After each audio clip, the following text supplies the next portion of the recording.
This is the magicwordpodcast.com.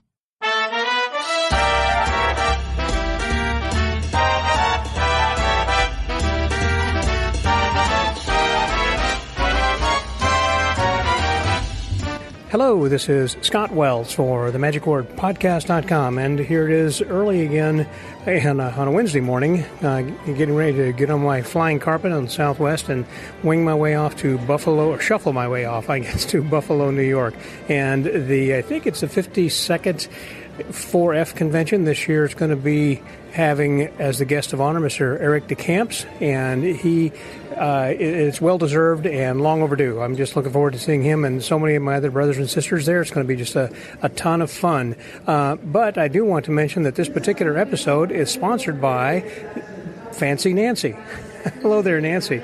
Nancy Anderson just celebrated her birthday during this past Monday, and so we are giving big shout-outs to her and happy birthday greetings for her birthday, and want to thank you for sponsoring this particular episode to let people know about it.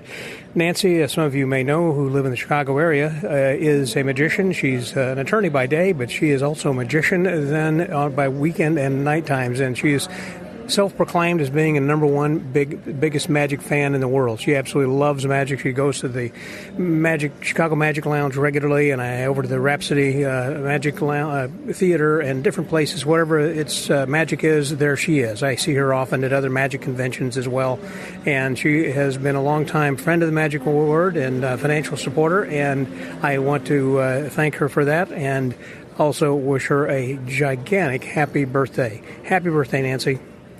Well, this year, as I said, we're going to be heading out to Buffalo, New York, and this is going to be like the first of three big conventions I'm going to be going to, because in a couple of weeks I head to Vegas for the Magic Collector Expo, and that's going to be highlighted by getting everyone to go to the David Copperfield Museum, and then the week after that, after I come home, wash clothes, turn around and head to Des Moines, Iowa, where there we'll be going to Abracorndabra. This will be my first of those. I've heard nothing but just great things, that those are supposed to be some wonderful events and a lot of fun and completely unique out in the cornfields of Iowa. It's sponsored by Steve Daly, so I'm looking forward to attending there and seeing some old friends and meeting some new ones.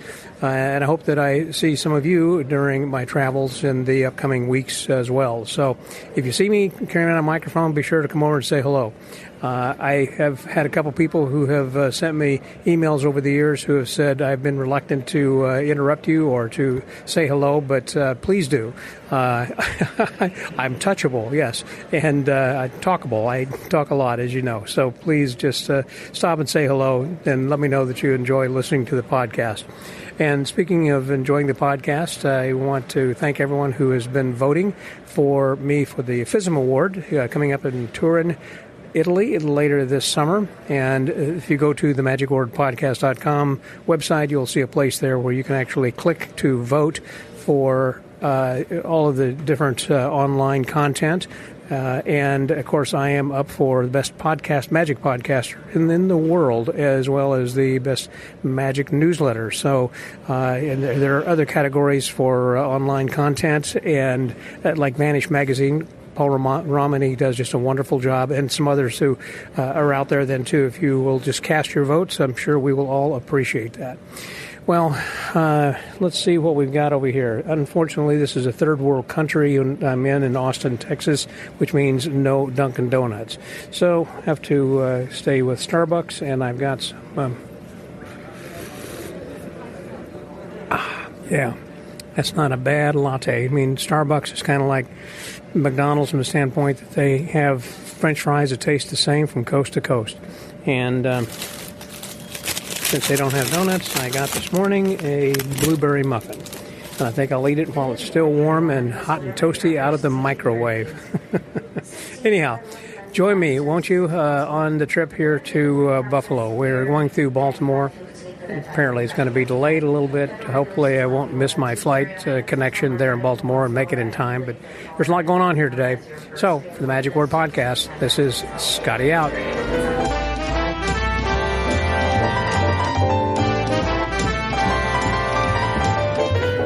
Well, as I walk in the door, I mean, I'm hit immediately by dozens of friends from all over the world, and it's hard to even get to my microphone to start talking with someone. But the first one I wanted to chat with is my friend and yours, Rune Carlson. Hey there, Rune. How are you? Rune is the best way to pronounce it. Is that correct? Yeah, in Norwegian it is Rune, but I guess in American you would say Rune, but everything is okay.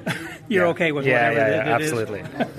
So you've been coming, I know, to this for a number of years. What number is this for you? Do you know? So the program says 11, and I'm kind of surprised myself. But yeah, I guess it's the 11th time, and I really enjoy it. I love it being here. Well, you're starting to get some gray hair then, too.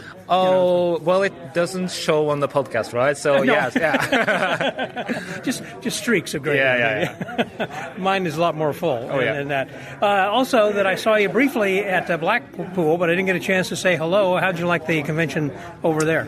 I always go to Blackpool because I love it. I love the shows, and it has become so much better than, let's say, 15 years ago. And I enjoyed it a lot. And I love meeting people, talking with friends, and meeting up. So yeah, it was great.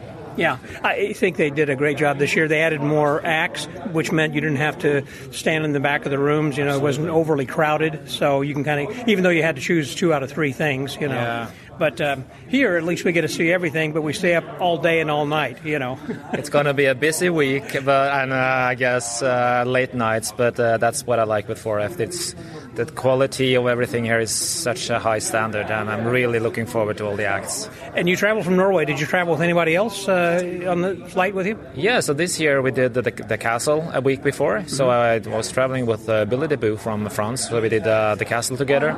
And now we came here yesterday, and we had a good night's sleep, so we're all ready for the 4F. So you've already caught up as far as your jet lag goes and everything. I was until the flight here yesterday, because that was 4 hour. Yeah. So we lost kind of almost a night of sleep, but we did 9 hours this night, so we were all set. Were you working in the Palace or Parlor, or where were you at? So we did a close-up. So Billy did the early show, and I did the late night, and it was great. Awesome, as always. Was European weeks, sometimes they have different themes, So it wasn't supposed to be a special week, but in fact it was me from Norway, it was Billy from France, and we also had Robert from Finland, which also is coming to 4F and doing a lecture. So it was kind of a European thing, but it was some American as well, so yeah. Robert who? Robert Jägerström from Finland, yeah. Okay, Robert. Yeah. Got it. Okay, so you've been coming on a long time, and is this one of those conventions like Blackpool you wouldn't ever want to miss in the future? Yeah, this is this is the family. I love to go. The community here is just amazing, so I always want to go here. I'm not sure if I can go every year, but yes, this is something I really like to include every year. You working on any new books or anything right now? I am. So I released my first book last year, and I'm currently working on Volume 2, the X2, which will be out, I guess, after FISM. Now the full focus is on FISM, so yeah. Are you going to be competing? Yes, I am. In which category? Micro, close-up. Okay. Yeah. Well, good luck with that. Thank you so much. What did you win to get you there? So I went to the FISM Europe last year, and I got this golden card to participate in the FISM, the World Championship. So, it's going to be a couple of last heavy work months, I guess. Well, good luck. Thank you so much. I'll be seeing you there. Yeah, thank you. You bet. So for the Magic Word Podcast, that was Rune Carlson. Carlson's easy to pronounce. Yeah. So Rune. Okay. Scotty out. Hey, Billy, come on over here. So let's chat with Billy Debu for just a second then as well. I've got Billy with me. Rune was just saying that he was working with you at the Castle this last week. How was that experience for you? It was just amazing. So many shows, great audience. We are so tired now, and it's so good that now we can spend the whole week with friends sharing magic. Yeah. 4F, so amazing. Did you have any particular experience or something while you were at the Castle that stood out while you were there? Yes. Actually, the first day I arrived, I don't even remember his real name, but do you know the actor that plays the role of Charles Boyle in the Brooklyn Nine-Nine TV series? Is that Adam Sandberg? No, it's Joe something. Joe something. I always forget the family name. Okay. But I met this actor at the castle, so performed there, and it was like a dream because it's one of my favorite TV series, and yes. I saw him the first day. So I was like, after the first day, I was like, okay, now I could be done for tomorrow. I could die, and I'm happy. So very nice experience. Yeah. Well, when you see celebrities, I mean, yeah, there are a lot of them come in and out throughout the week. Did you go outside and say, Yes. hey, can I get a picture with you? In Absolutely. The foyer? Yeah, okay. Absolutely. I was like, I was watching your shows with my father when I was younger, and I said, it's such a dream to see you there. Yeah. Can we take a picture? So let's go to the lobby, and we took the picture. So I've got the picture with him. So Speaking of your dad, by the way, how's he doing? I know he travels with you sometimes. Yeah, now because I'm 28, and Yeah. he was following me until I was 17 or something like that, until I was traveling alone. And now he's fully in shape. He's a big entrepreneur, so he's always busy, but he still helps me with technical aspects of my shows, broadcasting the musics and helping with the lights. So he always accompanied me on French shows on the French Riviera. It was probably close to 10 years ago whenever I booked your lecture tour, wasn't it? I mean, it was a while back. And it's already it's engraved in my mind. Thank you so very much for allowing me to be experiencing the American dream with that lecture tour. You're welcome. Have you been working on new stuff? You've been lecturing over in France and elsewhere? I've got lots of new stuff. I'm planning a lecture tour in Japan soon, and probably in what's the name of it? I don't remember. Planning on Portugal as well, and and maybe lecture tour in France, which I never did. So yeah, Never lectured in your own home country. That is Never. funny. Have you ever worked over there at Alexandra's place in the cavern? What am I trying to say? What's that called? the Le Double Fond. Yes, Double Fond. Yeah, not yet. Okay. Not yet. So maybe planning on doing that. Let's chat with Alexandra. Alexandra, if you are listening to this podcast, She might be here. She might be coming. Let's discuss. I saw her yesterday, so everybody arrived. We were tired, so let's definitely talk about that. That's right, yeah, because I'll be visiting with her sometime later then, too. Well, listen, very good. I'm glad you had a great time at the castle. So good to see you. What number is this? How many of these have you attended? Honestly, I don't even remember. I think this might be a fifth or sixth time, maybe sixth time. Yeah, I think so. Yeah. I know in the brochure they have a listing of everybody who's So I have attended to and check how that long to and know stuff. the right number. Yeah, to know how because long. even I don't know. I'm not sure. Mine's close to 40, I think, but Oh, you've been there since the very beginning, right? I've been around for a while. That's right. That's why right. you're a legend of magic. Well, that just means I'm old. No. Billy, good seeing you again. Enjoy Good the to see convention. you. We'll talk to you soon. Take care. Thank you. Okay, for the Magic Word Podcast, that was Billy Debu. Scotty out.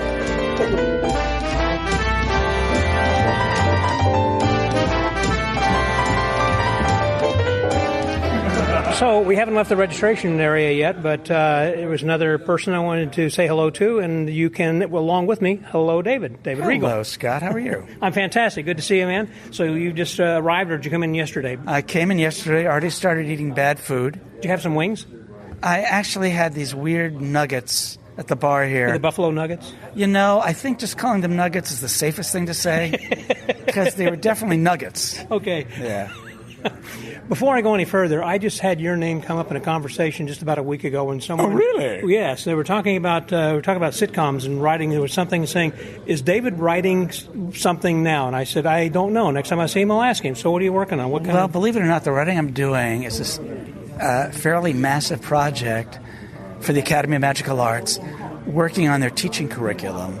They have classes there, and it was in sort of need of renovation. Yeah, because Mark And- Wilson was doing it for like forever, right? Right, and the curriculum, was ready to be sort of looked at. And so I've been writing 9 books, and about halfway through, carrying people through different levels of classes. So it's kind of like the Mark Wilson Course of Magic, but it's a David Regal Course of Magic kind of a thing? Or? No, it's really a collaborative effort, but I am working on the curriculum and calling in a lot of favors and doing the writing of the books. Right. And then we have a production team doing photographs, and we have magicians coming in to do the poses for Right. instead of illustrations for the effects. And you have to sort of adopt a a list of standards that you want the AMA to represent. And I'm trying to keep that cohesive, through the 9 books. And this isn't a book or a series of books that's going to be available to the magician public. This is something that's actually for the castle to be used by the members. Right. It's going to be used for not so much the members, but whoever takes classes. I mean, and it's a students. Mixed bag. Some of these students might start when they're 65 years old. Others start when they're 25 years old. So it's an interesting project. I'm super into it because, it's very positive watching people learning magic, getting into magic, and experiencing what we all experience, which is some things come to them easier, some things come to them, after a period of time. Different people are good at different things, and trying to, make a book that can speak to these things and address the fear and apprehension we have about different things and sort of taking it away. And that, to me, is the fun part.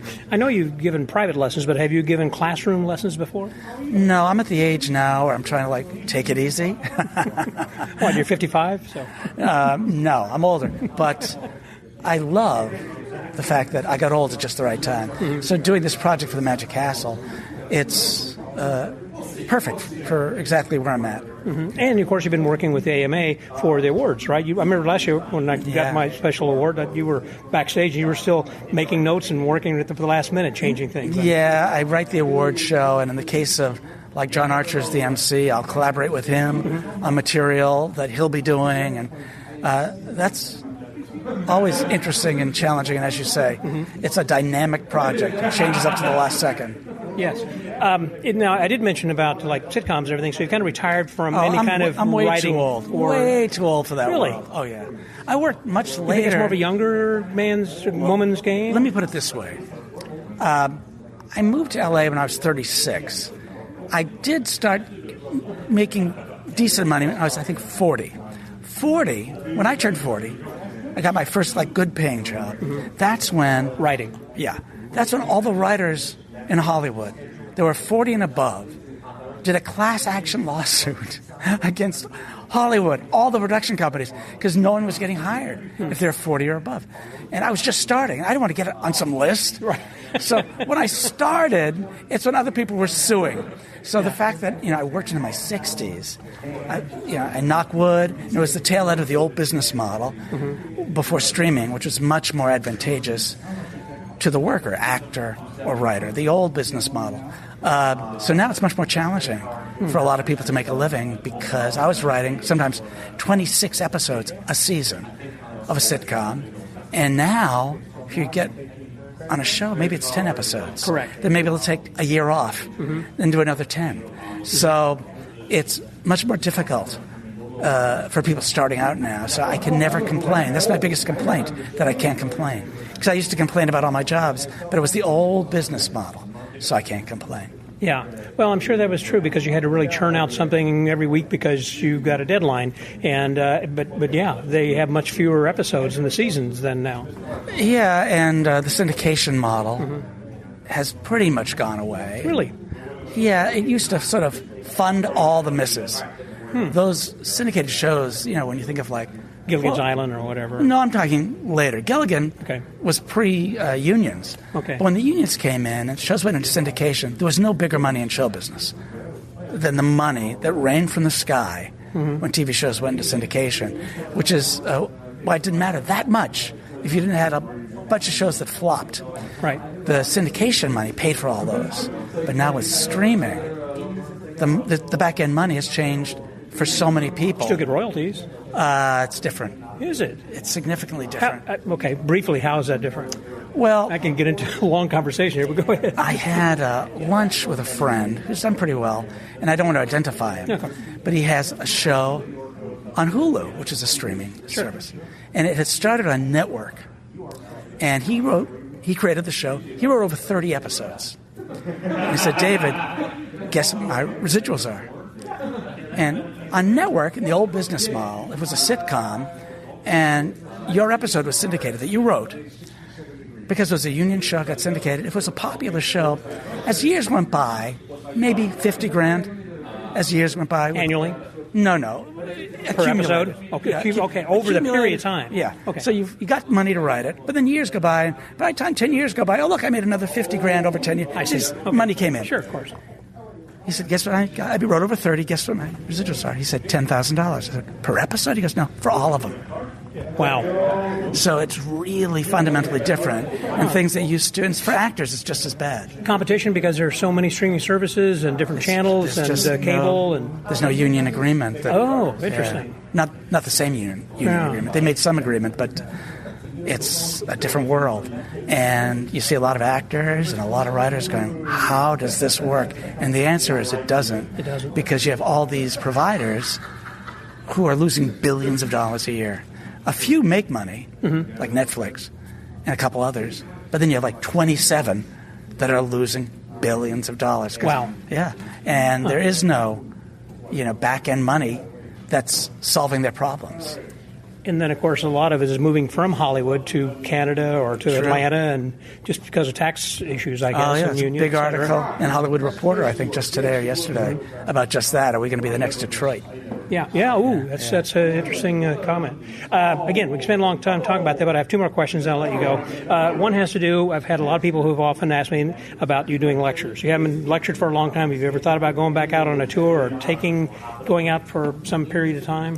Good luck getting me out of the house. That's what I mean. I travel with my wife. I travel with my wife, but, now I don't like to sound obnoxious, but I found, even as a writer, I was traveling constantly. Jobs out of state or jobs so far away, you're driving, for half your day. And so when lockdown happened, my wife and I realized, we still get along. So now I really, cherish this part of my life. And as far as the marriage goes, at some point, aren't you supposed to hang out? We never hung out. Now you can. Now we hang out a little bit, and it's nice. You don't want to leave, I understand. Yeah, and she's not going to come on a lecture tour with me. Sure. Second, last question has to do with your next books. I mean, you had two giant books, I'm sure sold well and still are. They're great books, and titles of them are, tell me again. Approaching Magic and Interpreting Magic. Yes. So is there going to be a third, or other things you're working on? I would say there's a lot I'm working on. And so I say maybe, in 5 more years or something, there'll be a book. But yeah, there's been, it's funny. As we age, we change. And there's certainly things I was better at earlier, but there's other things I'm better at now. And I think, last year for me, magic-wise, is something I'll remember all my life, because I've had other magicians do my material, but Penn and Teller... I'm not eavesdropping. Oh, it's all right. Penn and Teller put a trick of mine in their show. Right. And they Penn and Tellered it all up, and it's fantastic. It's fantastic. And then they did it on TV, and in that same episode, one of the competitors did a trick of mine. I thought, this is crazy. On Penn and Teller Foolish. Yeah. And in the same year, I'm there in Burbank. I come up with a trick, and I just do it because I love it, and I love trying to be engaged with the world. And I came up with this trick, and someone else did it and put it online, and it got over 1 million views. And it was a funny trick, and so I'm like, wow, this is like writing for a sitcom, because 1 million people just laughed. And it's a fantastic feeling. And then, like the next week on the same trick, a girl from the UK, I'm going to say she was 12 years old at the time. She had a TikTok, channel, whatever you call them, with magic tricks, and she did the trick. I thought, this is fantastic. And so last year, for whatever reason, just felt great. And another benefit of being older is now I'm 15 years old again. And when I go into my magic room, it's like the sanctuary. Sure. And it's a very positive, creative world. And when you're hustling to make a buck, that's most of your life. Well, for me anyhow. In Hollywood, it's like, what's next? That's right. What have you got for me today? So, yeah, I love this part of my life. Yeah. Well, congratulations. You've earned everything that you've gotten to where you are then right now, and have a great following, and a nice retirement future, sounds like, ahead of you, too. We'll see. To be continued. ... I check the figures every day as new tariffs arrive and disappear. Oh, my God. Who knows? Well, thank you very much, David. I appreciate it very much. And it's always funny, by the way, speaking of tariffs, I just enjoy your Chat GPT cartoons that you come up with and put on Facebook all the time. Thank you. Very darn clever. You have to go to a lot of work to do all that, I'm sure. Well, I wake up like at 4 or 5 every day, and so it gives me a nice way to sort of wake up, and then I'll walk the dogs later and try and see if I have a germ of an idea, and it's joke writing, which is, for some reason, and I'm not alone in this, I like thinking someone's laughing somewhere. But I do a cartoon and I see, 25 people liked it. Oh, like I'm in a shitty comedy club. Yeah. And the 25 people just laughed. Okay, I'll take that. They'll take it. Yeah, any way you can. David, thanks again. Always good seeing you. See you later. And I'm looking forward to this convention. You too? Me too, of course. There we go. So the Magic Word Podcast. That was David Regal. Scotty out.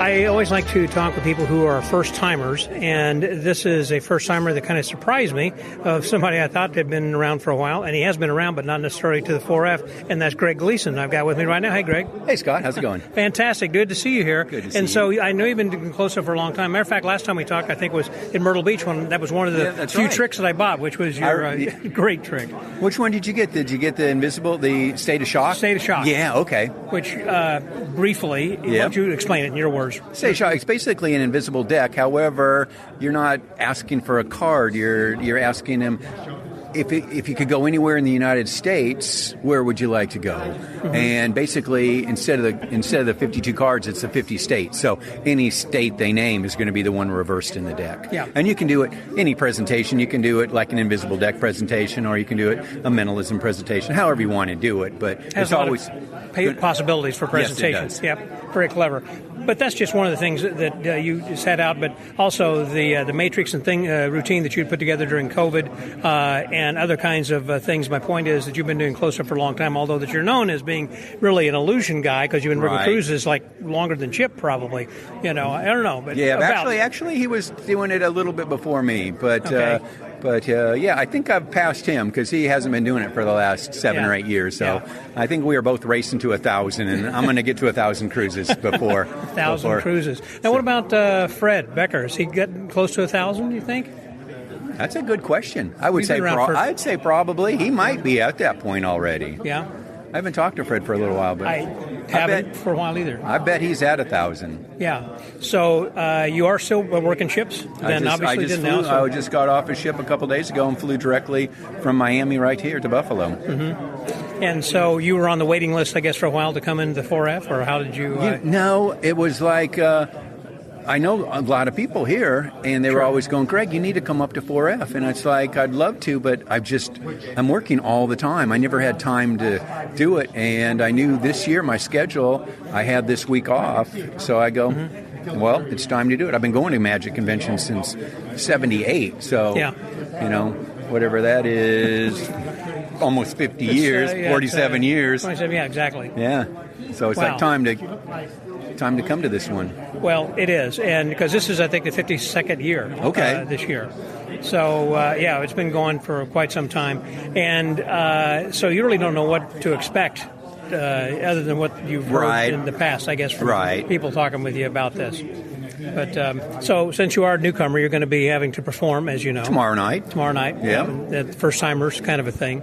So you going to do some coin work or some cards or both? Or I'm doing something really special. It's with cards, but Okay. Very cool. Very cool. We were talking about Las Vegas and earlier, just before we got on the microphone, and you were just talking about the state of the city, I guess, basically about how things have changed since Siegfried and Roy had kind of set the bar, exactly. And that now there's really nobody who is a Siegfried and Roy. I mean, there never will be either. It's kind of like Liberace. There'll never be an Liberace. There's no way anyone's going to no casino is going to, or hotel is going to put up that kind of money to build a theater specifically. I mean, that was they did for Cirque du Soleil and some of the others.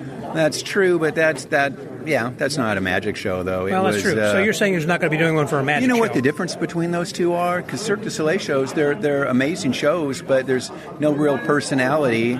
And Siegfried and Roy, it was the spectacle of a Cirque show almost. However, you had Siegfried and Roy, you had these giant personalities. And that's what really set that show apart from any Cirque du Soleil show. That's a very good point, yeah, because you can plug and play some actors or acrobats, I guess, to be in a Cirque show. Mysterio's been there 30 years, and it's 2 or 3 generations of performers. You know, their parents were in it, and they're in it, and I think grandparents were actually in it, and their kids were in it, now their kids are in it. So that's a very good point, because there are some things you just can't do after you get to be a certain age. Right, yeah. You know? And so you got to keep having the young people to come in and take their place, but there's nobody that can take Siegfried and Roy's place. And so I was disappointed whenever they had moved that statue of them from where it was in the Mirage, and they put that over, I guess, in the neon, what's that called? Is that where? Okay, yeah, that makes sense. That graveyard. Makes sense, because that's where everything goes. But, yeah, it was really sad when, the Mirage is gone, and now we're building, the Planet Hollywood. No, what is it? It is the Hard Rock. The Hard Rock, yes. Yeah. And everything, and in Las Vegas, it's just like out with the old, in with the new. Get rid of our history. Time for new stuff. That's true. That's true. As soon as something kind of gets to be at its peak, it's kind of like, okay, we don't think it's going to. This is as good as it's going to get. We need to tear it down and have something else new. It's going to be there. Now, as far as the Mirage, they didn't tear down the building itself. They just have gotten rid of the volcano and the secret garden and everything. And so the hotel is still there, right? I think the majority of the hotel is still there. They haven't imploded that? Or? No, they haven't. And they'll just refurbish that. That main entryway, that big atrium that was beautiful, I think that's gone. But, yeah, it won't look anything like the Mirage. It's going to look like a giant guitar when they're finished with it. So. Well, that's what I've heard. Now, as far as that giant guitar, will there actually be rooms in that? Or, I think so. I think one of the wings is actually the part of the guitar. Yeah.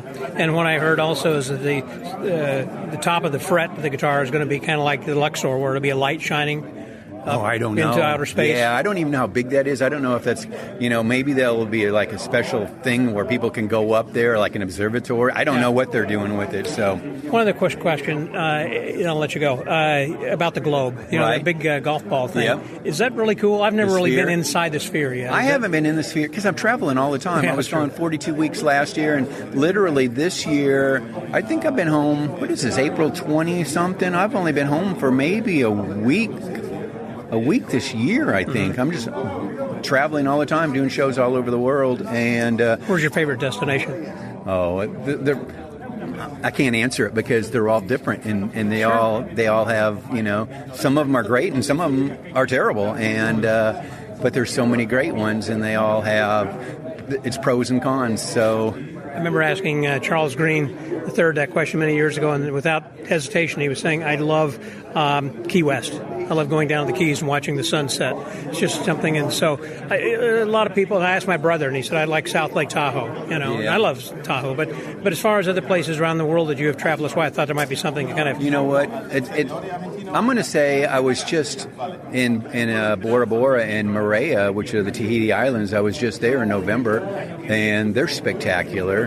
And but it's island, so, and if you want to go someplace where there's amazing ruins, I went to Machu Picchu, which is in Peru. I went to Petra, which is in Jordan. All these places are amazing, and even in Rome with the Colosseum and the Forum, and there's just everything has some amazing things to offer. Sure. Except some places don't. So some places like, why are we here? It's like I think the ship's here to dump the trash and that's right. And refuel. That's it. Get some more food. Yep. Yeah. Well, Greg, thanks very much. Always good Thank you, Scott. chatting with you. So the Magic Word Podcast. That was Greg Gleason, Scotty.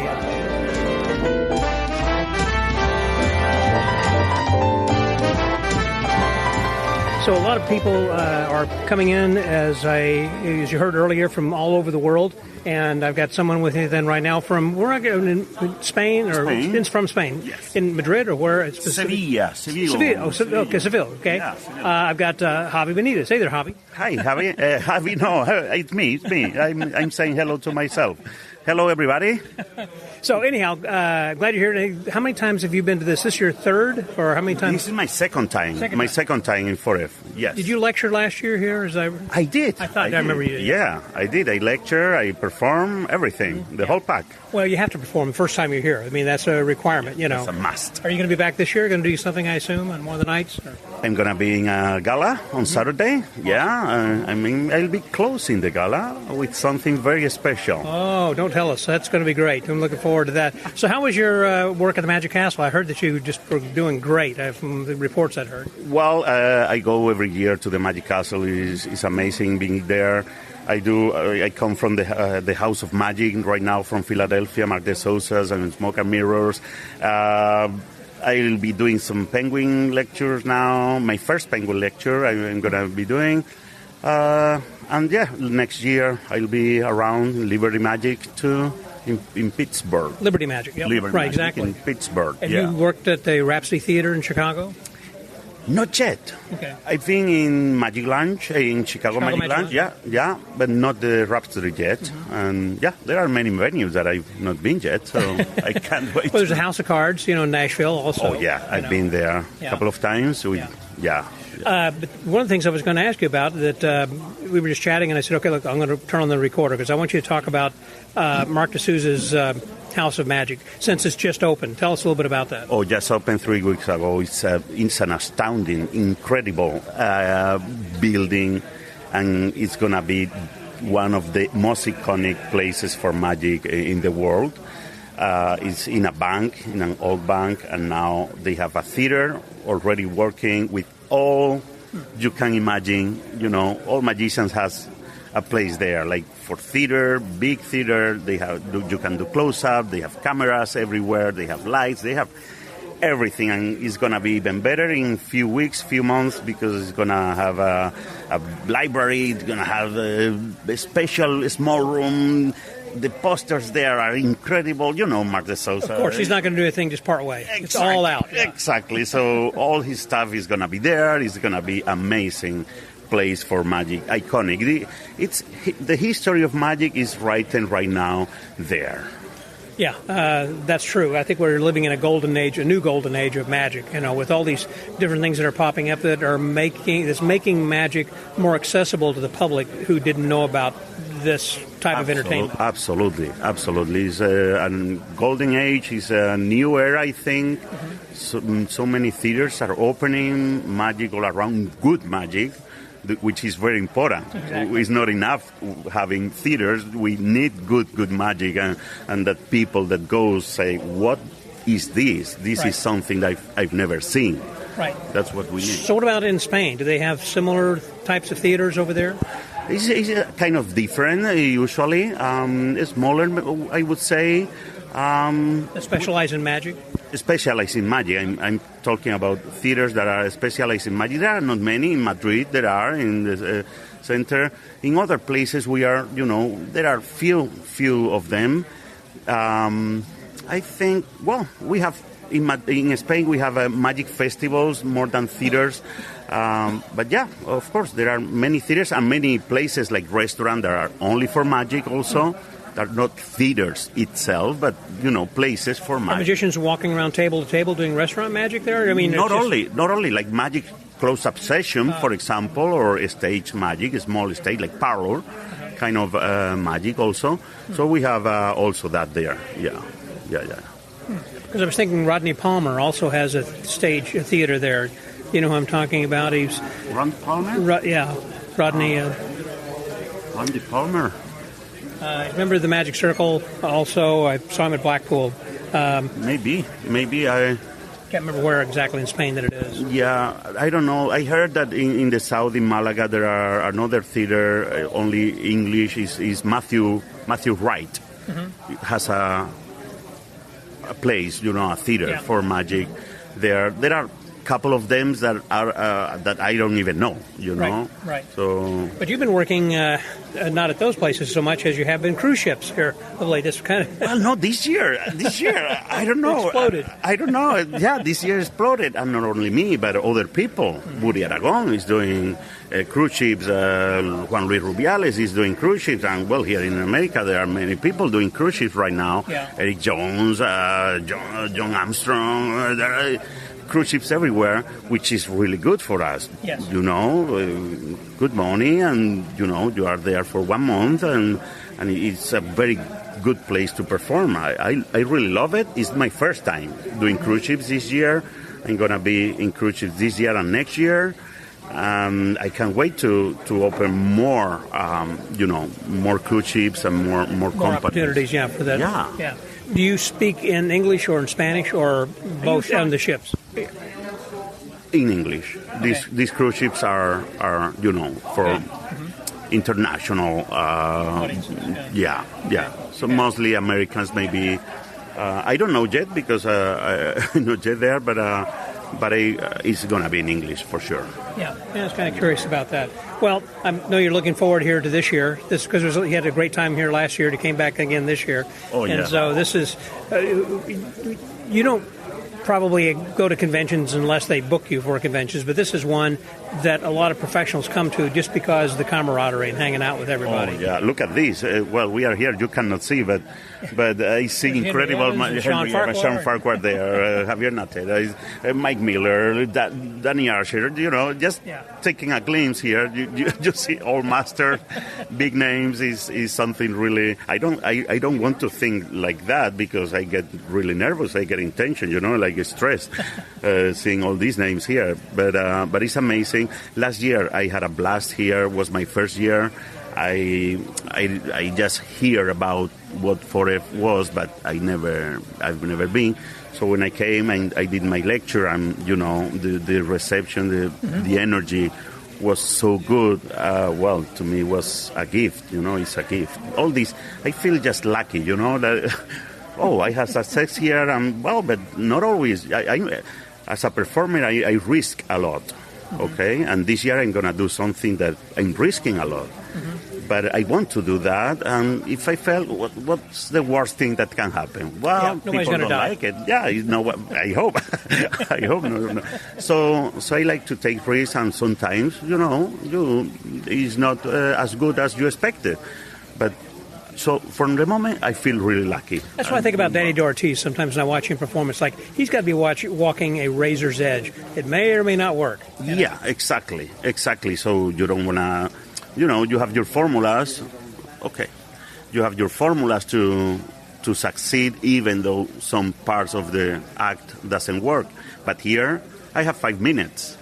Yeah. So if I fail, it's not the same like 30 minutes that something is good and something is not that good. No, here I'm going to risk something here, but I want to do it anyway. So. Yeah.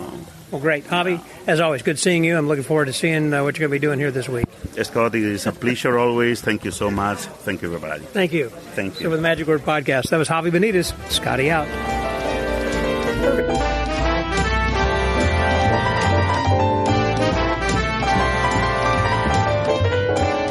We are now into the second day, actually the first full day here on Thursday.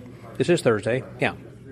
And just finished a marvelous breakfast. Let me not give it that. It was a breakfast. It was a breakfast. It was. It was undeniably a breakfast. That's what it was.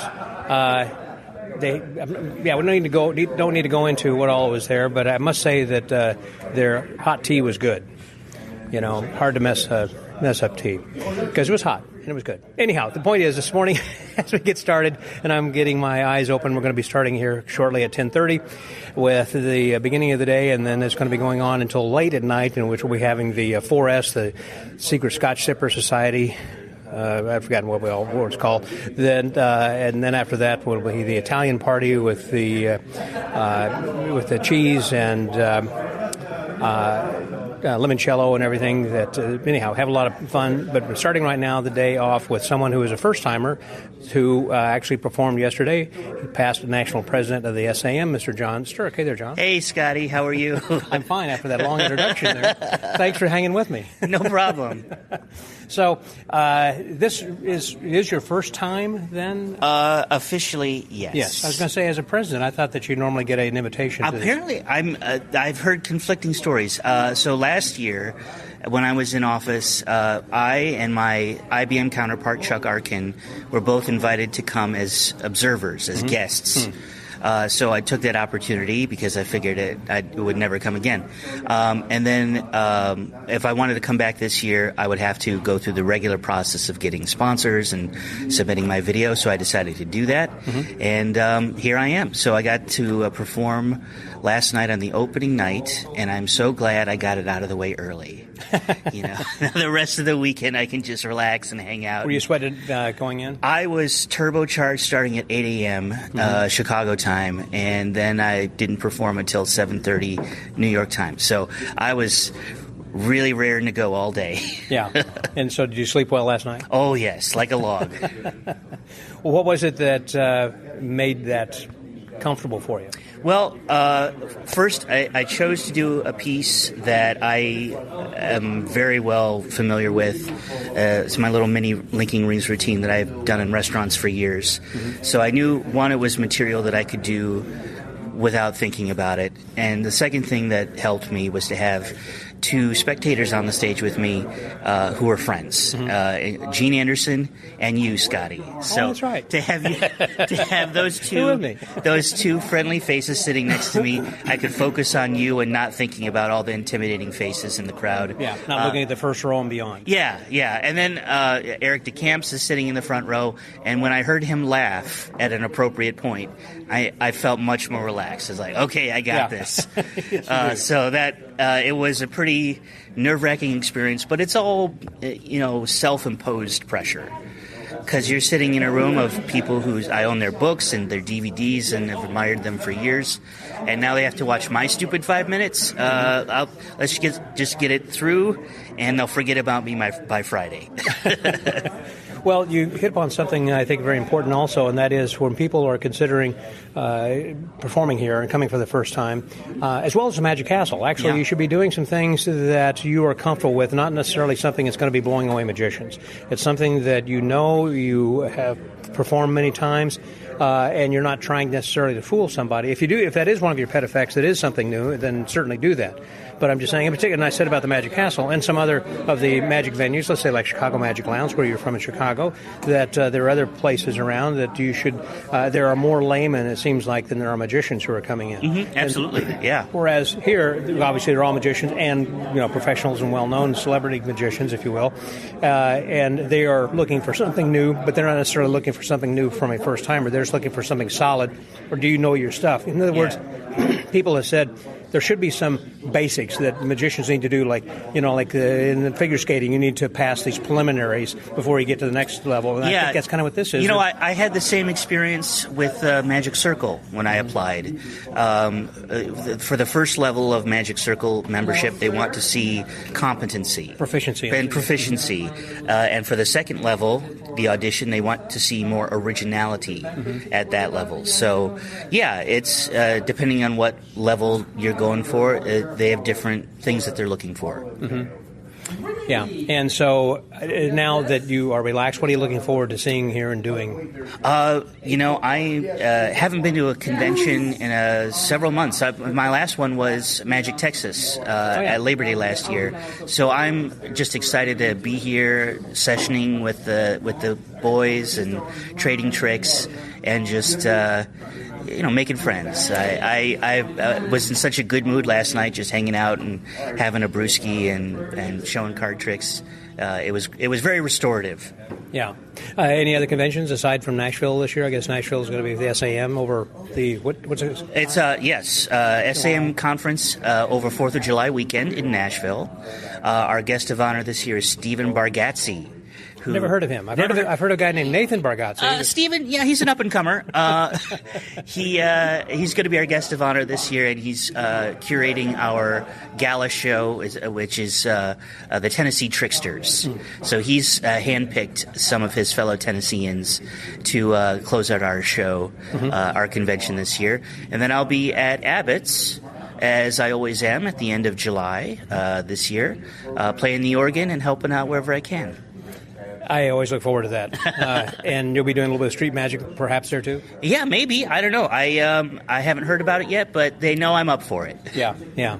Well, that's going to be fun. You going to Magic Live this year or not? I've never been to Magic You Live. haven't been? Okay. Because it's hard, back to back. It always butts up against Abbott's, and I'm one of those guys that has a regular day job too. So it's neither or. Yeah, but I figured nobody will miss me at Magic Live, but if I don't show up at Abbott's, people notice the organ is missing. No, absolutely miss you. Absolutely. I mean, you're a key player, and pun intended, key player. Yeah, I'm an Abbott's guy for life, and that reminds me, I got to get my plot in the cemetery so it can stay there. I was about to ask you about that. You don't have one yet? Not yet. I got to get on that. Well, see, you're young enough to not only to do that, but then also start saving towards that headstone, because those aren't cheap either. Yeah, exactly. That's going to be a lot of street performing to get one of those. Thank you. Well, congratulations again on getting your bachelor's here at the 4F convention. Thank you, Scotty. So the Magic Word Podcast, that was John Sturk. Scotty out.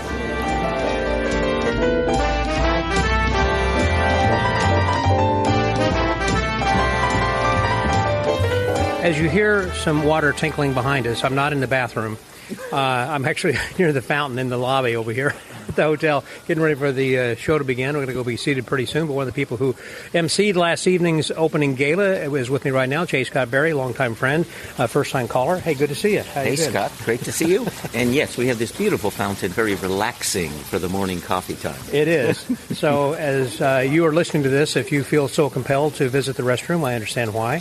So... But, last time you and I had talked, actually, speaking of water, we were actually in a boathouse over at Trixie's house. That's you remember. Right. Wasn't that amazing? It was. It was extraordinary. It was. And you can go back and do a search for J. Scott Berry, and you can hear where we had chatted way back then. And as always, you have a lot of great esoteric and inspirational things to say. Whenever I sit down, I always get a chance to talk with you. So anyhow, last night was really good. It was interesting. A lot of times the MCs are known for doing a little bit of gags or things in between, and you were doing some really beautiful mystical things, and the production of Spongeball and then the Rainbow Ribbon. And the music you used, was that music that you had composed, by the way? Or? One of the pieces was. Okay. Yeah, there were 3 pieces I used. One was my own. Yeah. Yeah. Anyhow, beautiful. But my style, I think we have to all do what we do best, right? Yeah. Mm-hmm. I'm not. I won't try to be funny because others are far better than that. Mm-hmm. But what I do as an MC is first and foremost introduce, hold the show together, and then present my style, the artistic, the art of wonder. So, yes. Yeah. Right. And are you spreading that wonder around? I mean, you're living in Florida then now, so you're traveling still. Is that right? You're in Florida? Did you move from Australia to Florida? Or? I moved from Australia for the moment, I'm living in Buffalo. Okay. So to speak. But I'm on tour. I'm setting a base in Hawaii. I came via the Magic Castle for 2 weeks there, a week in Las Vegas, and then directly to the House of Magic. Mark D'Souza's, just to sort of do a recon there to see it. I did a lecture. Extraordinary. Just mind-blowing. Yeah. Even with all the pictures I had seen, it didn't prepare me how amazing this venue is.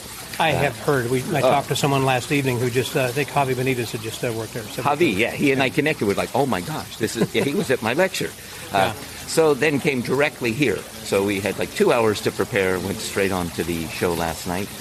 And from my point of view, it was a fantastic opening gala for the list of artists. The artists themselves were really well chosen.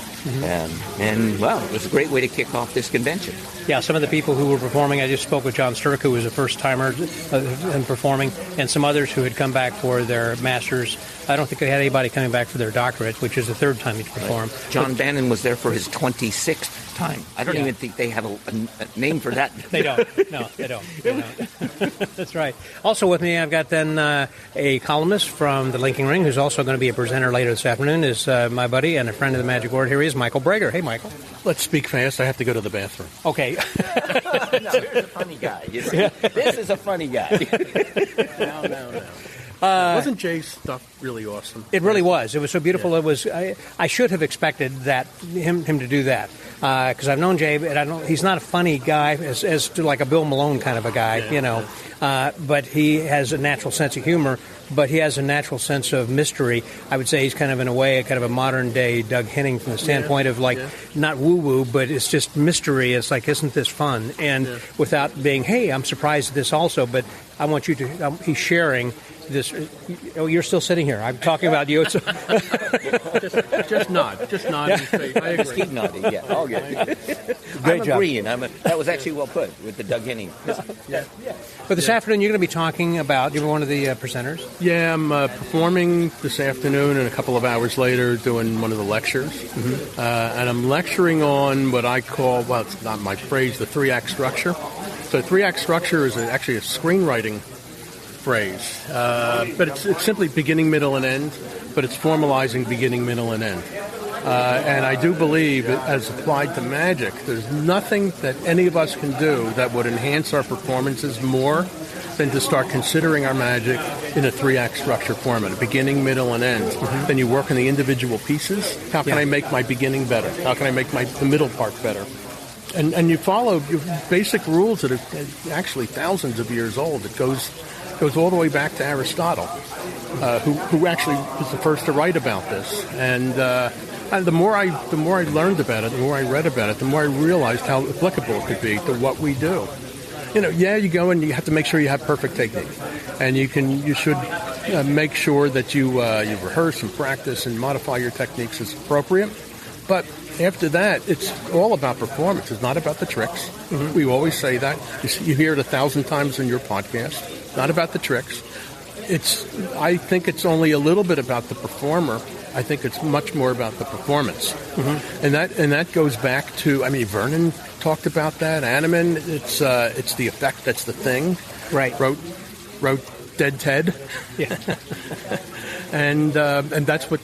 That this explanation was more. It takes longer than the lecture itself. Well, it's also not necessarily applied to an overall act, although our performance, obviously it is, but also thinking about each trick. What are the different pieces within a trick where you can bring in all 3 pieces? Exactly, Scott. So it's not, you absolutely should consider, if you have an act, whether it's 15 minutes composed of a couple of tricks or 77-minute act that you're taking on the road to the Vegas Strip, you should consider the 3 beginning, a definitive beginning, definitive middle, and a definitive end, all leading up to the climax that sits in that conclusion piece, that 3rd act. Mm-hmm. But you also need every magician tends to forget about this, or they don't land on this the way they need to.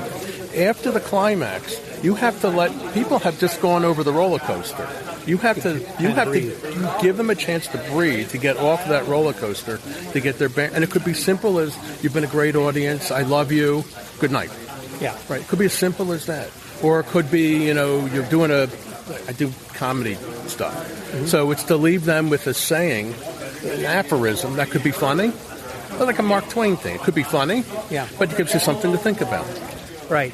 Now, you also, in your lecture, are going to be talking about cross private roads to Vegas, and you're from the launching pad, kind of tricks from your books. So geez, I'm at 8 books now. Okay. So the Raiders of the Lost Card is the latest one. It's a great one. Yeah, it's doing well. And I'm doing a formal comedy mentalism book. Mm-hmm. It's going to come out in the fall. No Brainer. K-N-O-W. K-N-O, yeah. No Brainer. It's got some interesting concepts that I'm already getting pushback from some mentalists about, because I do believe there's a place for comedy, heavy comedy and mentalism. I also want to point out to those people who are listening who are not friends of the Magic Word, who haven't helped us financially, that this now would be a good time, because if you do that, one of the things is we have certain perks that you get at different levels, and thanks to Michael, being one of the friends of Magic Word, has donated graciously a couple of his PDF books that if you pledge a certain amount on a monthly basis, that you can get these perks and get those books, and they're great. Thank you. Fine. Hey, it's anything to support the support the magic work. So. Well, thank you very much. Well, listen, we're going to have to go because I think we need to get a seat. It looks like everyone's kind of clearing out of the lobby and going into the room. And plus, we probably should go to the restroom over here before we go. I kind of feel that we should all go. Great chatting with you, Scott. That's right. Great to Jay with you as well. So that was Jay Scott Berry and Michael Breggar. Are you out, Scotty? This is Scotty out.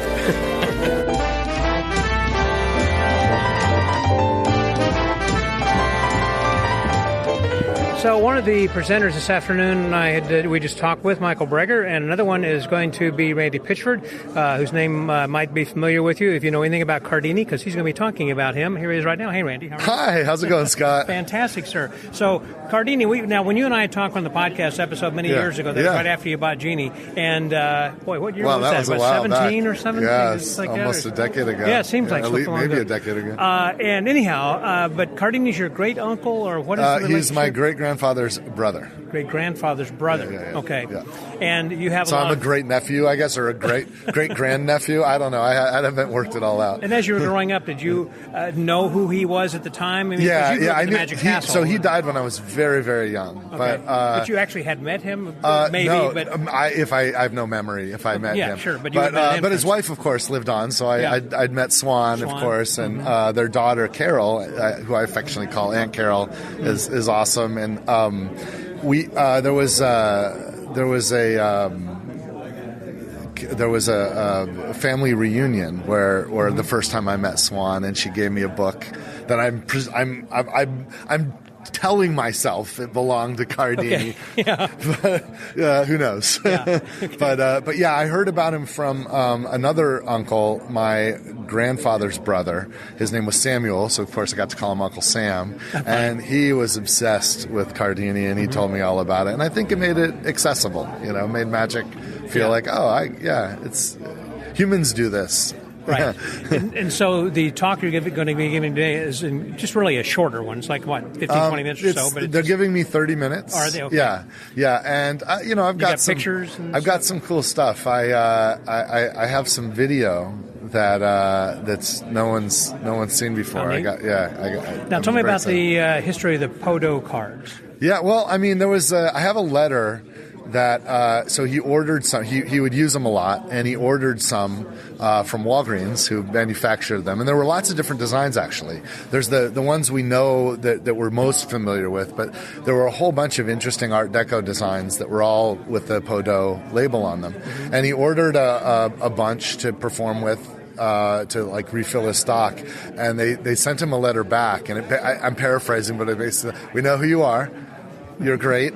We're sending you our entire stock, and we're discontinuing the line so no one else could ever use these. Wow. And that's pretty amazing for a company like Walgreens to do something like that. And I think it speaks to his renown and his credibility of the time for that to happen. But there's a bunch of those decks floating around. I got a bunch of them, and every once in a while, they pop up on an auction or something. And for many years, because they had so many, I think Swan would sell them to collectors to help pay the bills after he passed. So. Well, for those who are listening, and we were mentioning about Podo as if that we expect you to know what that is, and also, but those were the fanning cards that he used, basically. They're bridge-sized, beautiful. So But the story, I thought there was something to do with the lady's dog, that she had named him Podo or something. Maybe, I don't know.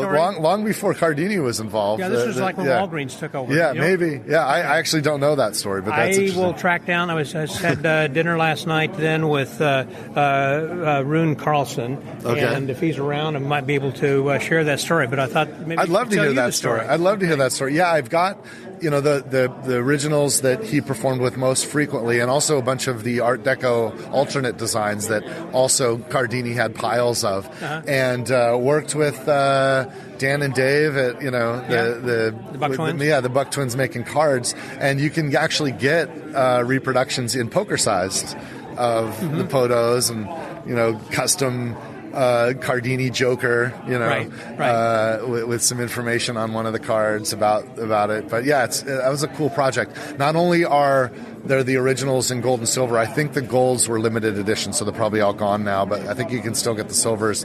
And then there was some custom colors. Mm-hmm. And then some of the Art Deco decks have already been made by those guys, and they do such a beautiful job. And you Cards are had great. at the Magic Castle also a display of Cardini. Is that still That's there? right. Then? Yeah, that Okay. is. Yeah. And those are original things that you had That's donated the from. act. That's the act. So Aunt Carroll, her mom made her promise. Swan made her promise that she would eventually put everything in a museum. Mm-hmm. And of course, Aunt Carroll didn't know how to do that. And I think it was Brad Ball that convinced her, hey, you should put these up for auction, and you can count on the people that care about it and care about the collection the most to get the pieces that care about the most. And then once she decided to do that, I said, don't worry, Carol, I will, whatever it costs, I'll buy the act and we will do that museum display. Nice. But I didn't want to negotiate with her. I didn't want, it's family. I didn't want to do a side deal, so I think the best way is put it up at auction. That way everybody knows market price is market price. Right. And, but I bought the whole act, and some of those pieces I had to spend a lot on. I imagine because you're beating against David Copperfield, because I'm sure David was among others, but But he has some stuff in his museum. Oh, he's got a beautiful collection, and he has more Cardini reels than I do. Oh, is that right? Yeah, of course. It's amazing. David's Cardini collection is incredible. Oh, and by the way, that footage I mentioned earlier, the only other person that has it is David, because I gave him a copy for the museum. It's and I'll explain it when I do the. We'll be seeing, I guess, that at the Collectors Expo this year. We're going to be taking a tour of his museum. Oh, that's right. Yeah, so you'll see David's collection there. It's awesome. Yeah, he's got some great. I mean, that's just such a. What a commitment to the art. It really is. I'm glad that he has preserved that. Yes. It's just. I know a lot of people think it's a shame that it's not open to the public, or even for magicians to call and say, "Hey, can I get in?" Well, not really. The thing is, he's done a lot for Magic, and he's earned it, and I am confident that he has made arrangements so that at some point. Yeah, he told me once that there will be an endowment. Okay. So I believe that eventually there'll be some kind of. But it's tricky. A lot of the things are great for public access, but there's a lot about his collection that really needs to be, for magicians and presented by magicians, so that you understand what you're looking at. Absolutely. And you're entitled to look at it. Well, there are certain rooms in which there are some things that we use that the public doesn't, and they're looking at saying, "What is this?" And they shouldn't be seeing it. Yeah, there's two.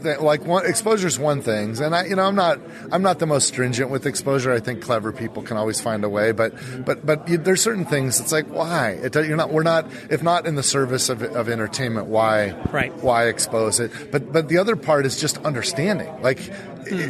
To a magician, there's certain things we could look at, and it's the most unbelievable, incredible piece of history because we understand a context. Right. But to a layperson without a context, seeing a thing that they don't understand, it might be valueless to them. Right. And that's a shame. I mentioned the Magic Castle. You talked about Cardini artifacts being in there then right now, and we've just gone through a bunch of different changes and had some voting and everything, and I heard you saying earlier that there are some plans in the works then for the next few years coming up. So this year is all about transition. We're developing the transition plan right now. The context is the Academy of Magical Arts is it's this organization founded by the Larson family to elevate the art of magic, and the Magic Castle has been the clubhouse of the Academy of Magical Arts for 60 plus years, which is beautiful. But the Academy is an organization. It's a California mutual benefit nonprofit organization, and it was running this commercial operation just because of the nature of how the real estate and the intellectual property and the club all work together. Combined, so what we were able to do when the Glover family was ready to divest the real estate, we brought the real estate and the intellectual property together. So with the Larson family and Milt and Erica Larson joining on as our president, and Jessica Hopkins, the granddaughter, as our COO. She worked at Disney for 15 years. We kind of brought all the pieces together. So then we set about redefining the relationship between the Magic Castle, real estate and intellectual property, and the Academy, so that the commercial organization can run the commercial operations. Makes sense. And the nonprofit organization can focus on the organization and the mission of elevating the art of magic. So it took us a while. It took us like 3 years to get to the point where we had the understanding, the consensus, and the deal struck.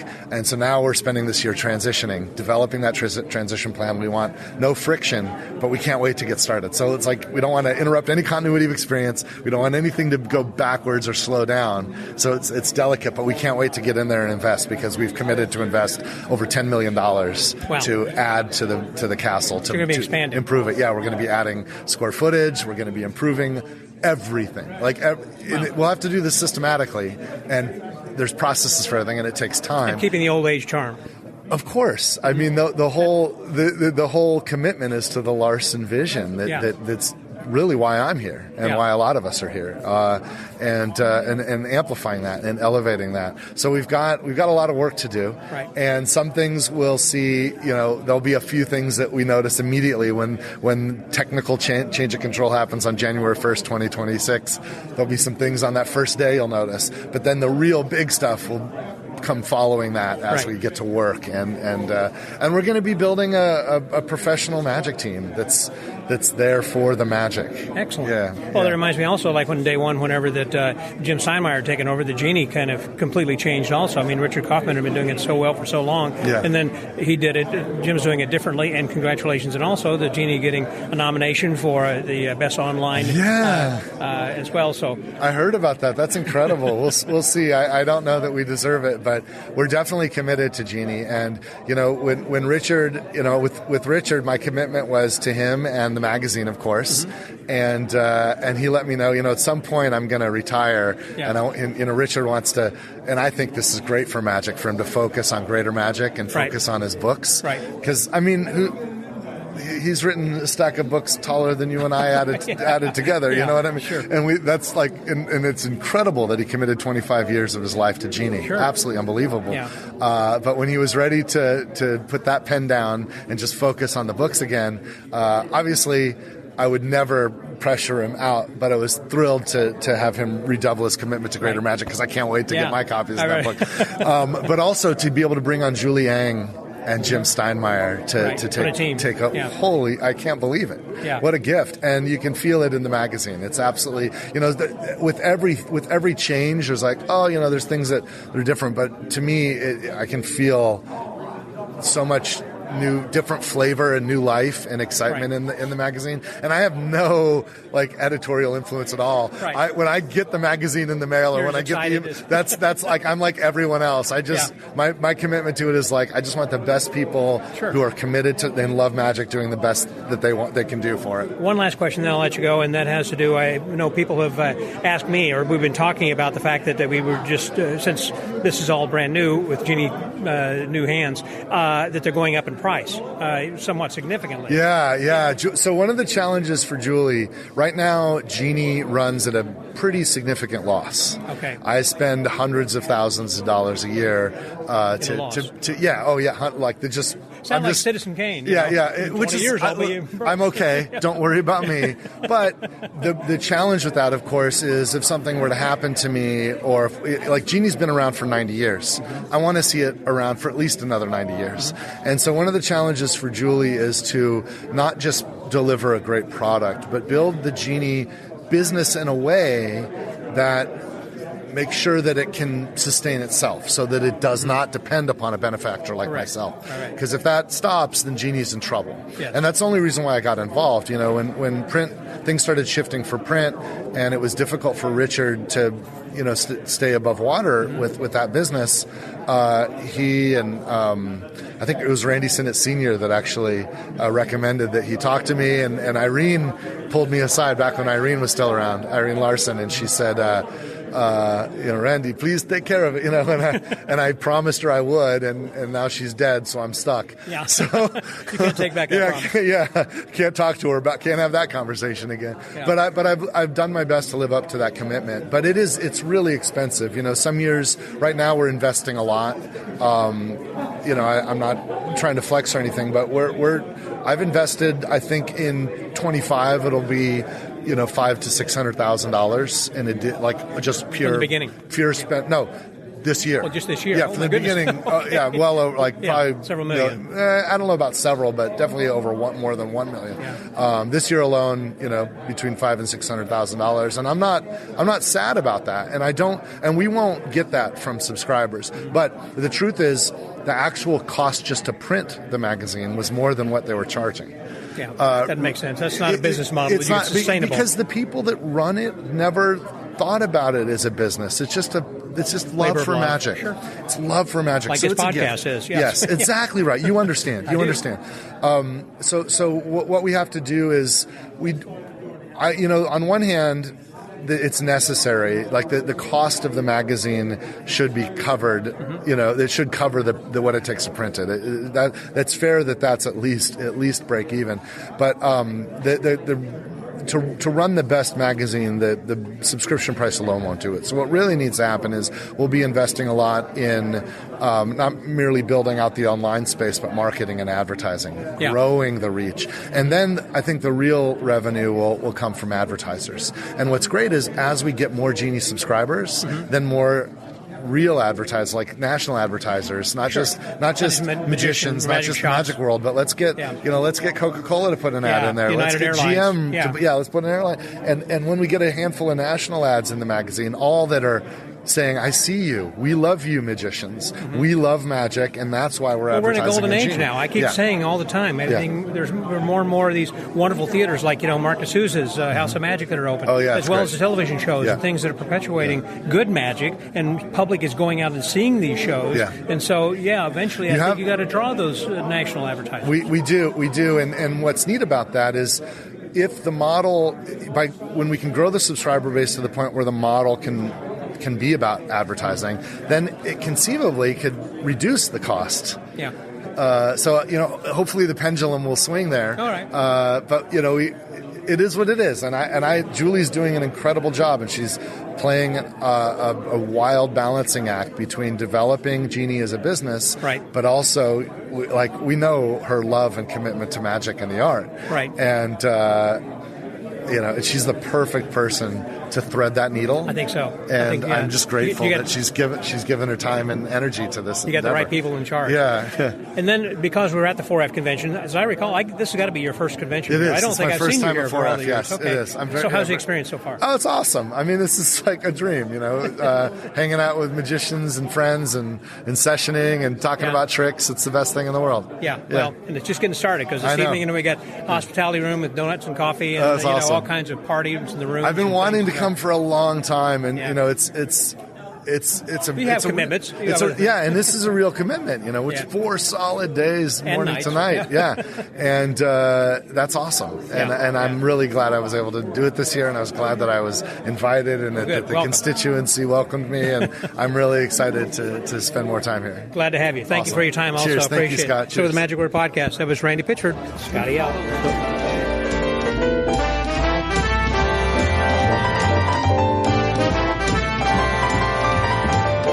I have talked with a few people here, as you've heard, who, we just talked with Randy Pitchford, who was here for the first time, and John Sturk. But I want to talk with a couple of people who have been here for as long as I have or longer. And I've got with me Bob Rees. Hey there, Bob. Hi, Scott. I'm Bob Rees. And I'm a good-looking one, you'll notice here. and Harrison Carroll. Hey, Harrison, how are you? Good, Scott. How you been? I've been fantastic, sir. And I'm an old guy, but you guys are even older. It seems like. And you have been coming longer. I think this is going on approximately my 40th, but I just wanted to hear some recollections. And how long, do you know how many years you've been? 75 was my first, 1975, yeah. Okay. Do you remember what your first one, Bob? 77. Okay. And, this I think I started in 81 or something about in there. And has there been something that stands out as a memory, like over the years? It's like, I remember so-and-so did such and such. I remember, for an example, when, what was his name, jumped into the swimming pool to get a card. Find a card. He had a scuba suit on. Or something. Really? That was Gary. Gary Morton, who had done that. Yes, right. That's right. Everybody, he's so low key at certain times, and he's funny. Yeah. But when to find the card in full regalia, suit or whatever, he dove into the pool to find a card. You remember things like that. Yeah.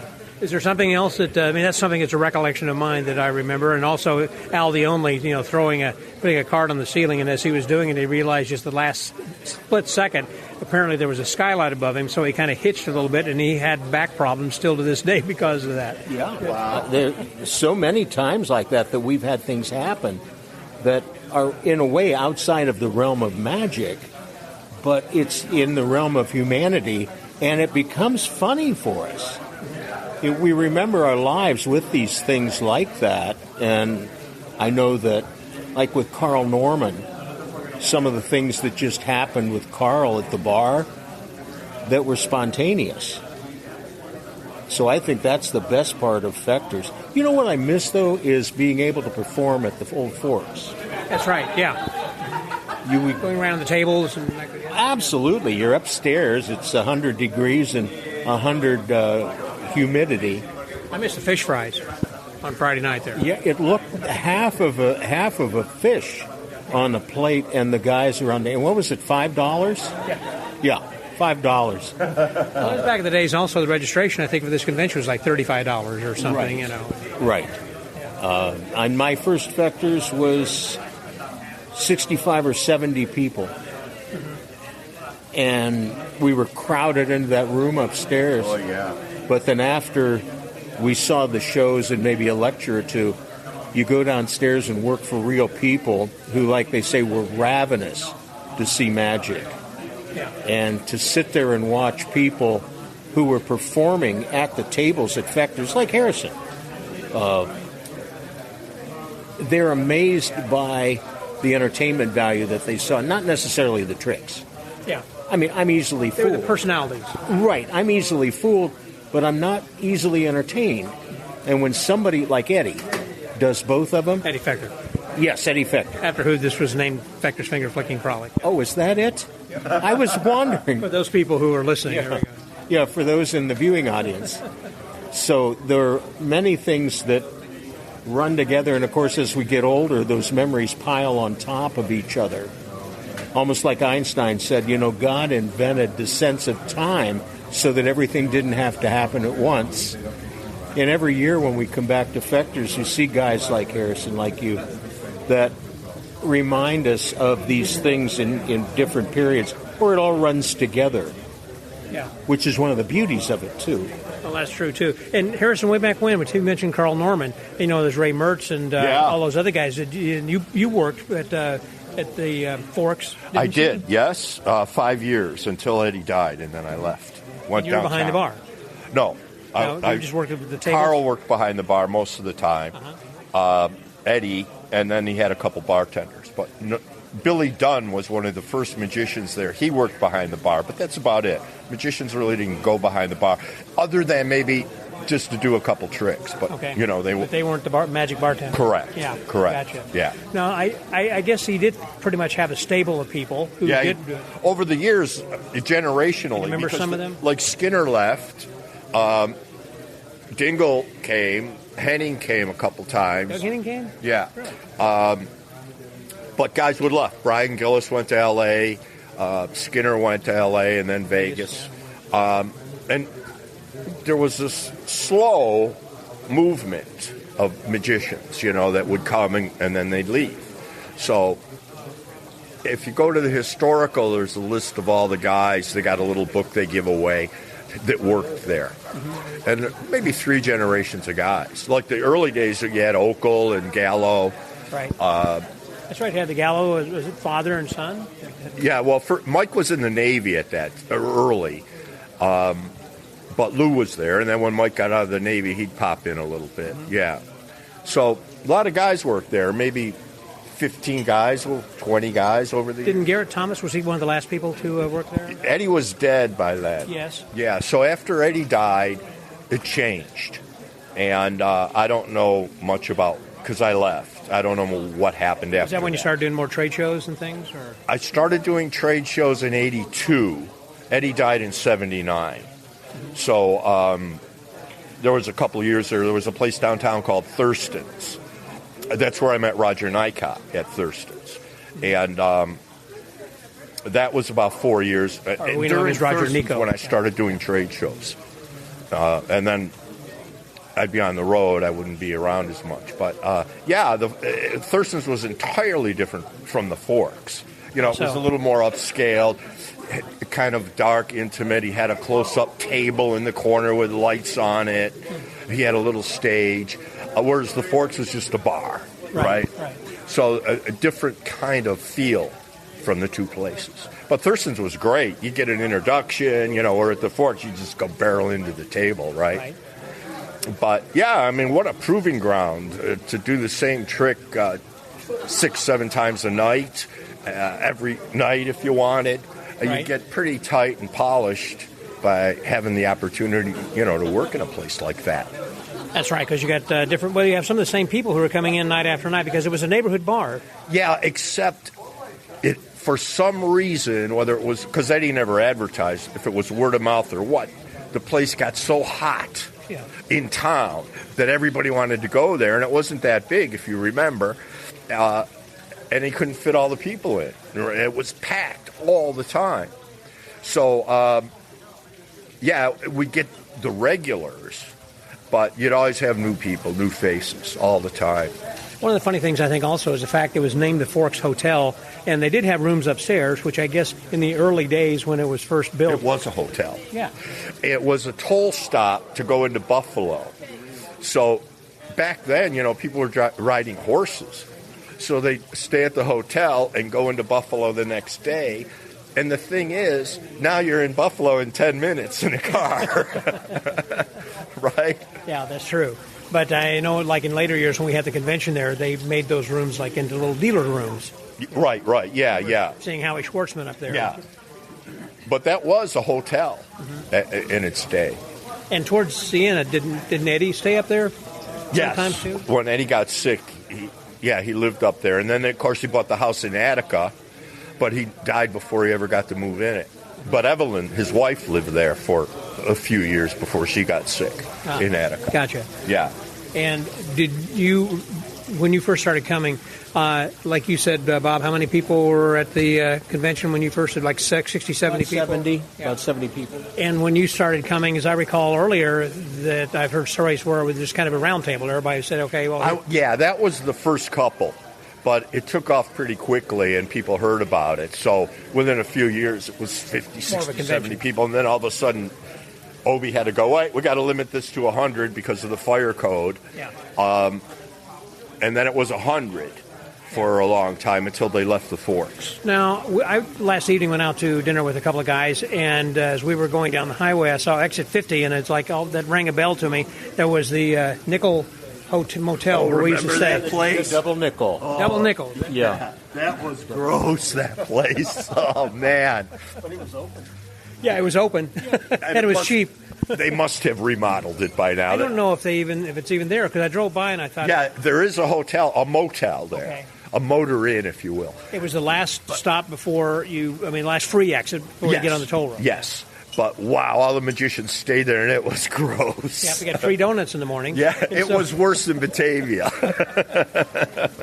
Yeah, but everybody, that's right. We all stayed there at that place. Yeah. And I remember frequently, staying then with Dan Garrett and John Miller. And one time we also had Kevin James and Rudy Kobe in the room. There were 5 of us sharing a room. Yeah, everybody was just all packed in there. Bunch of young kids, see, back at the time. Yeah, that place was gross. But it wasn't very far from the Forks Hotel. No, that was the advantage. Hop on the thruway, 2 exits, and you're here. Yeah. Or there. It was convenient. And then as it evolved, then they had a couple other places until they stayed in Batavia for a long time, and then they've gone through some remodel. And I think the place where we are right now, first of all, it's near the airport, so it's very convenient with the free shuttle. And it's clean.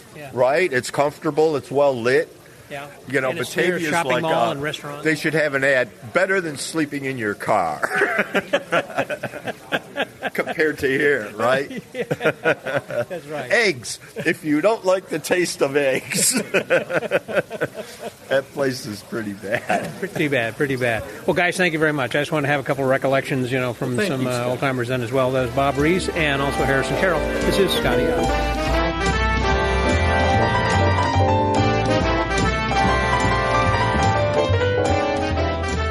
The guest of honor for this convention we have talked about several times, but we have not talked with him directly, and I've got a moment of his time, and I'm glad that he has decided to deign giving me some of his time. And here he is, Eric DeCamps. I started to say Eric Mead. Eric DeCamps, how are you, Eric? Hey, I'm a lot taller than Eric Mead. Well, he's a better magician, but I'm a lot taller. A lot taller. Well, you're the one who is being honored, though, right now. Yes. Yes, I am. Has Eric Thank Mead you. actually been to this convention? I'm assuming not he sure. has. I'm not, I can't recall right now. I can't see why not. He's more than qualified. Exactly right. Right. So when they came to you and said you're going to be the guest of honor, how surprised were you? I was shocked last year. I mean, they waited until Saturday night. I closed the convention, last performer, and as I was walking off, they called me back, and Steve Beam was the MC, and he said, I want to be the first to congratulate you and for being the guest of honor next year. And I was like, what? Literally, my New Yorker came right through. What? And I was like, I couldn't believe it. It was just really nice. I mean, a super surprise, and I appreciate it. And if you because you know who all has been here, have been the guest of honor in the past. I mean, these are some shoulders you're standing on. You know. Yeah, no, without a doubt, and friends that have been, that are here today. And I know so Bill many Malone friends came just for you. Yeah, I know. Well, I think he was, he's the best. He's just the best. And so many other friends that are here that shocked me. A lot of first-timers that are friends that decided they wanted to come. Yeah. So I'm blown away by the support and love. It really is. It's been a love fest so far. You received a lot of awards, and you have they've been well-deserved, but this is something that's like the highlight for you. Well, this is a really super special because there's so many finest magicians in the world are here celebrating this art form. And I've been coming here, I think this is either my 23rd or 24th, something like that. And it's always been a highlight for me to come and see. And coming here, and then in the past, when I was young, coming to the 4F convention, it was like, these are like the best. And so many legends have come here. And I've seen so many legends, like Del Rey. I got to see Del Rey for the first time live in the 1980s, and it destroyed me. Harry Lorraine. Well, Harry I would see every Saturday, but Harry's still one of my favorites all the time. Frank Ossie was here, but I don't think Frank was ever honored, but he was always a lot of fun to watch. Right. My dear friend Herb Zarrow was honored one year, and well deserved. And my brother in magic, Mayor Yedid, was honored, and he, so. Yeah, you have so many different memories and everything. And so, do you remember were you here when we were at the Forks? I don't think you were at the Forks. Oh, absolutely. That's where I saw Del Rey in the room upstairs. It was like, it was so hot, but he was amazing. Yeah. And then you go downstairs to the ground floor, and they'd have the restaurant there and the bar, and then you work for lay people. That was a fun thing. Yeah. I was just talking with Bob Rees and with Harrison Carroll, and they said that was one of the things we really missed is being able to go down and kind of interact with the public because they came on Fish Fry night on Friday, and it's like, okay, go hit them up. Exactly. And it was a lot of fun. It was like that's where Bill and I became really good friends. And I've remembered to tell the story at a lecture tonight. I'll tell the story how we met in my first session with him. Well, tell us now if you can, because it's going to be broadcast tomorrow. Oh, okay.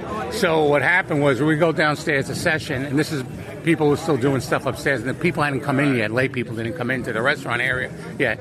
It was still early, and we're having a session, and we're doing stuff for each other, and then lay people start coming in, and they come, like first it was 2, 4, and next thing you know, I had about 25 people around me, and I'm doing card tricks, and I spread the cards on the table, and I asked this lovely young lady to select the card. So she pulls the card, and she looks at it.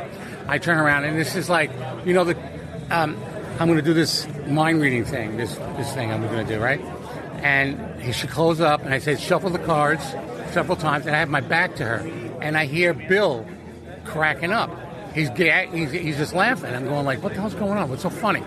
And when I turn around, I realized what was so funny.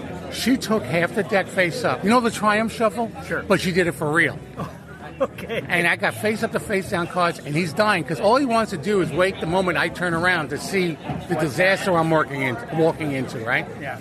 And I spread the cards and go, oh, that's nice. And I didn't budge. I straighten out the cards as I'm talking to her. I spread the cards, and And now I got a big white spread. I push one card out, close the thing, and I said, what was the name of your card? She says, I'll never forget this, the 8 of diamonds. I go, turn over the card. And Bill is laughing his butt off, right? He's having so much fun. And then she turns it over, it's the 8 of diamonds, and you see Bill go, what? And I said, and then I closed the spread and said, that's what I do. What do you do, Bill? For years, he wanted to know how it was done, but he figured it out. Yeah, he figured it out. So that was first big interaction with. Yeah. And then we became best friends. Did you ever go down and see his place when he was working in Florida? Yes. When he owned the bar. Yes, I saw it. It was a lot of fun. You should interview him because he's got a ton of stories. I have talked with him a time or two. He's kind of hard to nail down. Yeah, he's always moving. He's like a shark. He is, but he's like a shark. He's also a little bit shy behind the microphone of all places. Is he? Yeah. He's a very shy man on stage. But no, well, congratulations, by the way, on this being a guest of honor. You've always been a really very strong supporter of me and my magic throughout the years. Yeah. And we've been friends for a long time, and I really do appreciate it. I don't get to say that enough to you, but I do. It means a lot. Yeah, thank you. That makes my day. That makes my convention then, too. Cool. Thank you very much. Coming from Eric DeCamps right there. Thank you, Eric. I appreciate it. So the Magic Word Podcast. That was Eric DeCamps. Scotty out.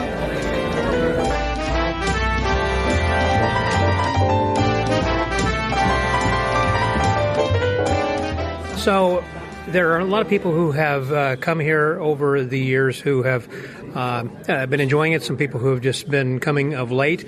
But everybody here is great and have great stories to tell us. And this is a fellow who's one of my favorite storytellers. And in fact, if you go back and listen to one of the episodes that I'd done, I had featured Howard Hamburg, and he has been there, done there, that, and has the T-shirt. So I've got him with me right now, Howard Hamburg. How are you there, Howie? How you doing, buddy? Fantastic. Always love the story about Vernon, about Howard. Yeah, right. Yeah, he leaves out the D. Without the D, yeah. It was a very emotional thing with me. Yeah. Yes. So you've been coming here for a number of years. Yes, and sir. So, and you've also been traveling the world, but I know health-wise it's kind of kept you home back in L.A., so you haven't been traveling as much, except you just go and hang out at the castle, I guess, now all the time. Well, the doctors don't want me to do a lot of flying because if something happens up there, they can't help me. That's right. But I say, for quality of life and being 85 years old, I'm just made a decision. I'm going to just do it, and whatever happens. Well, the quality of life, I think, has to do with your friends. People like this who are here that help buoy our attitude and give us joy. You bring up a wonderful point, Scott, because Escorial and 4F are the only two events in which I do not consider a convention. Mm-hmm. It's a gathering of friends and camaraderie, and it's all true. It's all heartfelt. Yeah. And that's what makes, especially 4F, very, very special. Yeah, it really is. And also this is a confluence of friends from around the world. So whereas people come to L.A., but you don't know who's going to be coming. So, by you being there, it seems like all the time, eventually you're going to see people who are going to be coming in. But for them all to be here at one time, this is really great. I mean, we've got 200 plus people, I guess, here at this convention. And it seems more intimate than that, doesn't it, to you? It doesn't seem like there's a lot of 200 people. Yeah, that's what I was told. And just the friendship and people seeing each other, and it's not just hi. There's a hug and there's a handshake, and it's all from the heart. It's heartwarming to me. It really is. Yeah, it really is. And there are sessions that go on then all the time too. But it's not just necessarily where we're doing card tricks or rubber bands or coins or whatever. But it's also, as you say, just kind of talking and telling stories like, how's the family doing? How's your wife and kids? Or whatever. Because here it's not like let's go on to the next best thing, but it's like the next best thing is you. Yeah, you're right. A good point, because I always remember Vernon saying it's not the trick, it's the journey to it. And so, I've not heard that before. And this is a journey. It's a wonderful, and it doesn't get tiring. Right. You see new people, but you see your old friends also, and it's just great. Right. When people are coming to you or you're sessioning with other people, are you one of those who are coming up with different ideas all the time, or not necessarily all the time, but you're working on something and you want to share that with somebody else, or are people coming to you because of things they know that they have seen you do and they want to learn them? A lot of the times the fellows are interested because of my relationship with the professor and Charlie Miller and Johnny Thompson and all the rest. And so I take some of the things that I've learned from them, and I've adapted for myself, for my personality and so forth, and they don't get tired of it. And I often come up with ideas to talk about with fellow magicians. And I said, gee, I haven't talked about this, for a long time, or some move. There's a move that Vernon used to use called the optical move, which when I teach it to fellows, I tell them, when you do it yourself, you'll fool yourself. And little pieces of information from the past, little pieces that they can use maybe for what they're working on now. Right.